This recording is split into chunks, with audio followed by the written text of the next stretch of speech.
Now that the dust of the primary election is finally settled on our landscape like a throwback to our nuclear testing days, here we are a week later. So, who came out on top? What lessons did we learn? And more urgently, where does it go from here?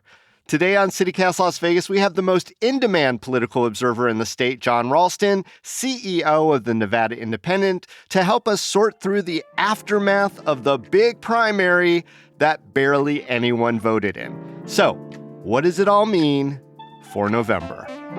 It's Tuesday, June 18th. I'm Dayvid Figler, and here's what Las Vegas is talking about.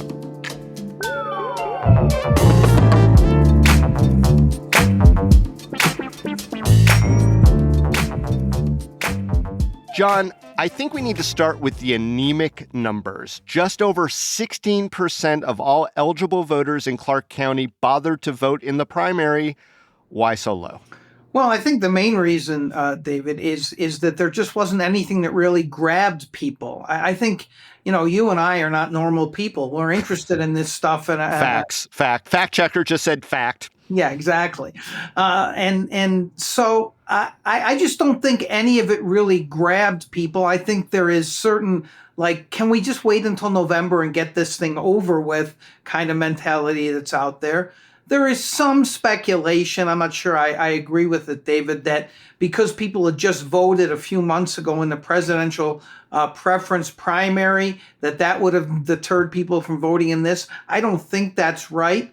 But the turnout, as our one of our reporters outlined in a piece in the Indy, it's almost record-setting low since they started tracking this. Well, a lot of the folks out there who are generally complaining about the state of politics in the world and, both sides being very disgusted with not only their choices on the presidential ballot, but just of politics in general, in large. Do you think people are just staying away? And is that a trend for possibly November? Well, people are driven to the polls for different kinds of reasons. And in the primary, there wasn't a lot of money spent trying to get people to the polls outside of maybe the Republican primary for the U.S. Senate, where there was a significant amount of media. And people just don't pay that close attention to what's going on in June as much as they will in after Labor Day and certainly in October of this year. So I just don't think that there was anything that was grabbing people. They're focused on the presidential race. Some of them are, at least, a race most people don't want to see. And so the bottom line is the whole notion of every election is about the lesser of two evils, I think actually has become a real affliction. That's a real problem. Because, as you mentioned, 17% or so, maybe when all the votes are tallied in Clark County, maybe 19% statewide. That's worse than anemic, right? That it's not representative of anything. Yeah, and meanwhile, the GOP and some other ballot measures potentially to make voting a little harder. Sounds good. Let's go back, though, however, to what you called the maybe the hottest race, or at least the one with the most money spent, right at the top. Sam Brown winning the GOP Senate primary. That's no big surprise. But are there any pitfalls coming out of the primary for Brown that might hamper him as he moves on to the general against Jackie Rosen, the incumbent? Well, listen, you have to, if you'll permit me, David, a little background here. The national Republicans have been behind Sam Brown for some time, and they have helped him with third-party spending, and they've helped him raise money, and he is their chosen one, so to speak. But think about that. The national Republicans had to go to a guy who has never won a race and hasn't even lived in Nevada for that long. He has a great personal story to tell, heroic veteran, terribly scarred, served his country, but he's never been electorally successful in Texas or here, where he lost 2 years ago to Adam Laxalt in the Senate primary. So they put all their eggs in that basket. And as you saw towards the end of the primary, Jackie Rosen's team, the Democrats, have already started looking into what he's done in Texas. And suddenly you see that he had a very, very, very, maybe one more very conservative position on abortion that came out. He showed how new he is to the state by obviously not knowing what Yucca Mountain is and how that used to be. I don't think it is anymore, by the way. Well, how it resonates anyway amongst the voter class. Exactly. And so it used to be the third rail. I don't think it is anymore. But and so I think that's a real pitfall for Brown going forward, is that he is relatively new to the state. And so he's already had to backtrack on his abortion position, and they've done a really elaborate way of doing that. And Jackie Rosen is already talking about his abortion position. They put an ad on even before the primary ended about his different abortion positions when he was in Texas. And abortion is going to be a huge issue for the Democrats up and down the ticket this time. Well, that's what it looks like it's shaping out to be. I did want to mention that Sam Brown moved to Nevada, what it looks like 2018, right away ran for a very high-profile position as an outsider against the establishment candidate who, as you mentioned, was Adam Laxalt. Whatever happened to Adam Laxalt? Did he rear his now Virginian head in this primary or other primary races? He didn't really make much noise at all. He's kind of been invisible. He has done a few things on social media about Joe Biden. He likes attacking Biden, and he still likes talking about election integrity, which is absolutely laughable for the guy who essentially led the phony fraud claims here in 2020. But in court proceedings, he was involved in litigation, as I recall. He was involved in litigation and the press conferences where he would declare that there has been fraud. And he did endorse Victoria Seaman for mayor, which may have put her over the top there, David. Yeah, may have. We'll get to the mayoral race in a minute. All right, let's go next to Congressional District 3. A more or less purplish district as far as congressional districts are concerned here in Las Vegas. It includes most of Henderson. Maybe the biggest shocker of the primary is the candidates with both name recognition and even holy endorsement double-doubles from Lombardo and Trump didn't stop Drew Johnson from breaking through and winning the GOP primary. The Nevada Indy just did a fantastic deep dive into who is Drew Johnson, because I don't think he's a name that a lot of people know, but it's a great article to read to know a lot about this gentleman. But I'm more interested in how did he win that primary? Well, I think you had essentially four candidates who had some money to spend, including Marty O'Donnell, who was a complete political unknown, but very wealthy guy who made his money from being a composer for Halo and doing some other things. The video game guy, yeah. Yep. You had Dan Schwartz, who's a former state treasurer who's run a few times subsequently and lost. Then you had Elizabeth Hegelian, who was Elizabeth Halseth when she was in the state Senate for a cup of coffee and then left and went to Alaska and then came back. And so, I was a little bit surprised by Drew Johnson winning, but none of those candidates really caught fire or spent enough money to draw people to the polls. And to his credit, Drew Johnson ran a grassroots campaign, and that's how he emerged. However, David, the real problem for him, and in that great story by Gabby Birnbaum that you mentioned, looking into who is Drew Johnson, she mentioned that the National Republicans had press releases prepared for who was going to win, and they didn't have one for him because they didn't think he was going to win. And most smart Republicans here don't think he's very viable. I don't think he'll get much national money. He is going up against incumbent Susie Lee. She is proved to be a fairly adept politician, even with little pitfalls here and there. Was she active during the primary? You think she's just going to win hands down then? I wouldn't say hands down. She didn't do much during the primary, but I think she is a favorite to win the race, mostly because the National Republicans weren't even prepared for Drew Johnson to win. I'm not sure they focused that much, really, David, on any of the House races in Nevada. They don't think that the Republicans are nominating viable candidates. And that swing district, CD3, which Susie Lee represents, is less of a swing district than it used to be after redistricting. It's a fairly solid Democratic district. But the one thing that has surprised me, and you alluded to this, and I've known Susie Lee for a long time in other iterations of her life, is that she has been almost a natural politician. She's been very smart, made smart choices in terms of what she's done.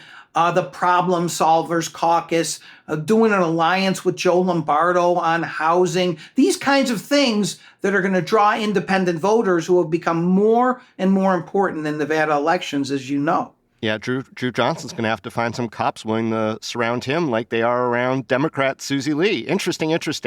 But I do have to say that the profile was so interesting. You made him so personable. It was like the Jimmy Fallon muss in the hair of Trump. I mean, if he wins, Susie Lee's going to be mad at the Nevada Independent. She would not be the first politician of either party to be mad at us.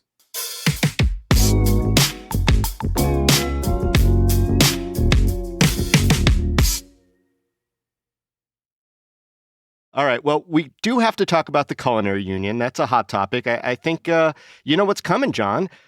Quick summary. Culinary Union got mad at the Dems for not supporting a mandatory room cleaning bill. They wound up putting up their own candidates against establishment Dems, including an incumbent. One of their candidates won. One of their candidates lost. So did this bold move pay off, John? It was a real disaster for the Culinary Union because, first of all, it wasn't a room cleaning bill. It was an extension of an existing bill that had been passed during COVID that a lot of legislators of both parties, and certainly the gaming industry, thought had become obsolete. And so there was a lot of support for getting rid of that requirement. And a lot of people, myself included, by the way, David, thought that was more appropriate for a contract negotiation than to embed mandatory room cleaning in law permanently. That is what the Culinary was very, very upset about, ostensibly. But they went after one of what I think most people who understand the legislative process and partisans of both stripes would agree is one of the better legislators up there, Rochelle Wynn, and they expended a lot of energy and were very nasty about it. And in return, Rochelle Wynn, with money mostly gotten from the gaming industry, I think it'll turn out when the reports come out in mid-July. Don't get me started on how long we have to wait to see who funded whose campaigns in this state. Yeah. But David, the bottom line is the old line of when you come to shoot the king, you better kill him. They went after the Democratic Party. They disendorsed other incumbents, and they missed. The only victory they really had was in an open seat, which the Democrats probably, who put up their own candidate, that is the Assembly Democrats, probably should have paid more attention to. But I do want to give you a little bit of pushback that Culinary didn't get anything out of it. Culinary's not dumb. They make risk propositions, sure.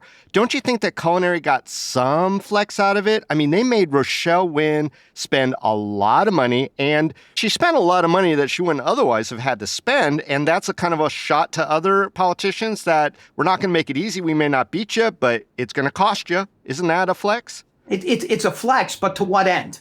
To what end? And what does it mean for the general election is the most important question. And we had a story on that about looking back and looking ahead in the Indy this weekend about where does this go now? Because are they going to all get together and do a remake of We Are the World?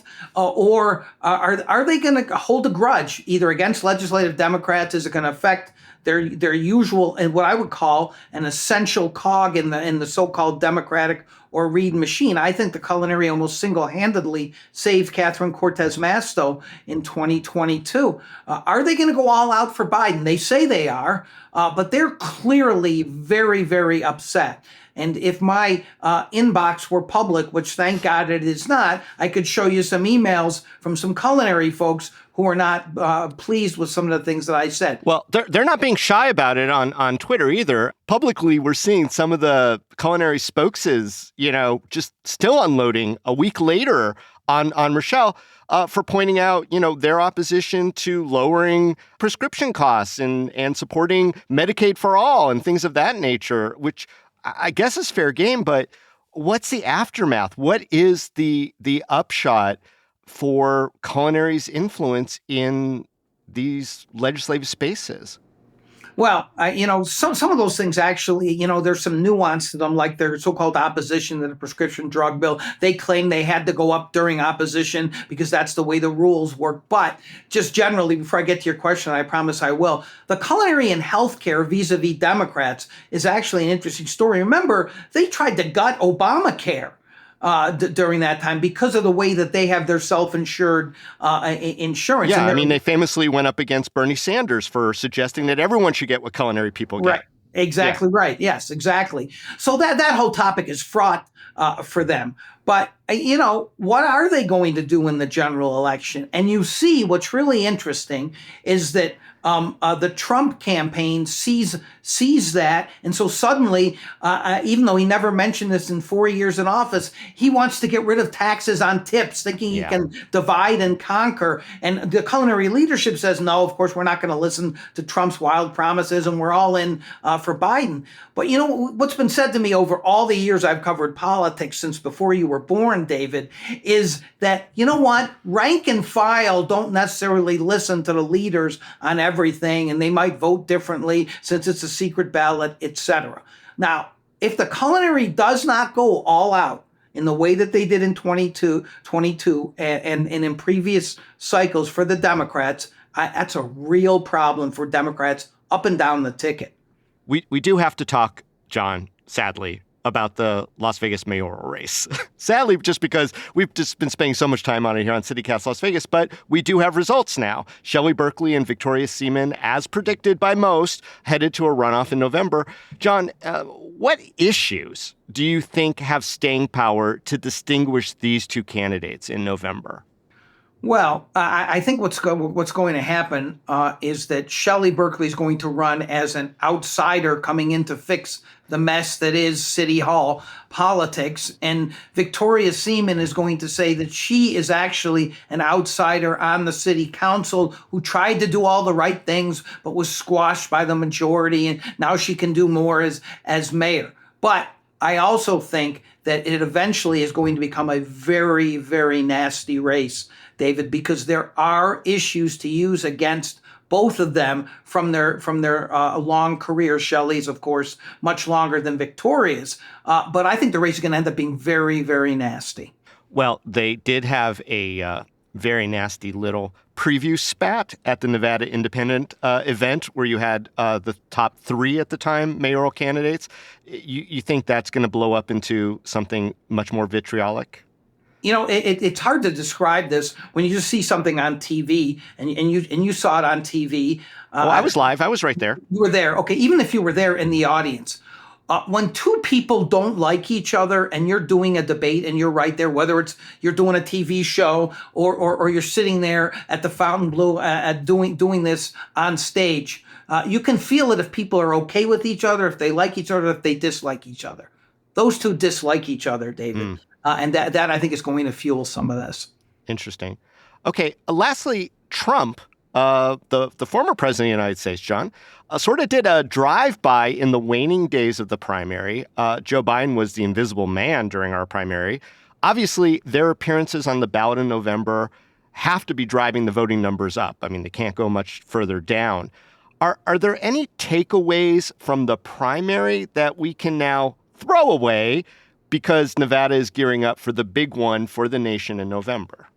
Yeah, I've been saying for a long time, David, that you can't make any conclusions about turnout or intensity or passion or anything else from a primary vis-a-vis a general election. The universe is going to be completely different. It's going to be 75, 80, maybe even 85% turnout. And remember, this has also changed here in Nevada last few cycles with everyone getting a mail ballot. People like to vote by mail. It's much easier than having to go out and vote during early voting or on election day. I think that's going to boost turnout here in the general election. And you've seen Republicans who essentially have said, starting with Trump and going on down to all his enablers, mail ballots are the worst ever. There's fraud, ballot harvesting, where you can give your ballot to someone and they can bring, is the worst form of corruption. They've now embraced it all. vote any way you want, Trump said recently. And they've even said we're going to do ballot harvesting as well. And so I think that turnout's going to be very, very high in the general. As much as people say, I don't want to vote for either one of these guys, they're going to vote, and it's going to be a very high turnout. And there's no conclusions to be drawn about what that turnout looks like from the primary. Wow. All right. Well, Jon, I'm going to give you one last chance to bolster your catchphrase. Of course, it being that Nevada matters. We matter. We matter, David. We're going to matter more than ever this cycle, I think. Why are we going to matter more in November? Maybe than ever before, Jon. Come on, make the pitch that you got the right catchphrase. Well, as much as the national media seems to think we're an afterthought every presidential election, I think we're too far west of the Mississippi River for them. We are a microcosm of the country. You know this, David. You're as much of a Nevada and especially Las Vegas defender than I am. You grew up here, but this city now has essentially become a microcosm of America in many different ways, with the demographic changes, with the challenges for the working poor, and so on. And so I think that we are reflective of what's going on in the country. And I do think there are scenarios. In fact, if people go on my Twitter account, I won't call it by the name Elon Musk has changed it to, they will see, but my avatar is a 266 to 266 scenario where one state is undecided and decides the entire presidential election. That's us, David. And it's a possible scenario. And hold our beer, Arizona. Here we come. Exactly. And so that's true. And we could decide control of the U.S. Senate. That Senate race is considered by national Republicans to be the most important Senate race outside of the one that they think they can win outside of the red states where Trump won, where Democratic senators are running. Yeah. Jon Ralston, CEO of the Nevada Independent. Thanks for joining us on CityCast Las Vegas. Always a pleasure, David.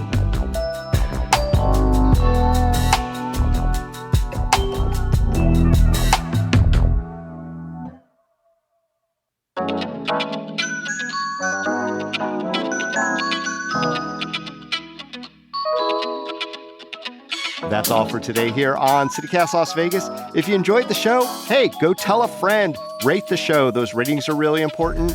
Leave us a review and subscribe to our morning newsletter. Till then, stay lucky.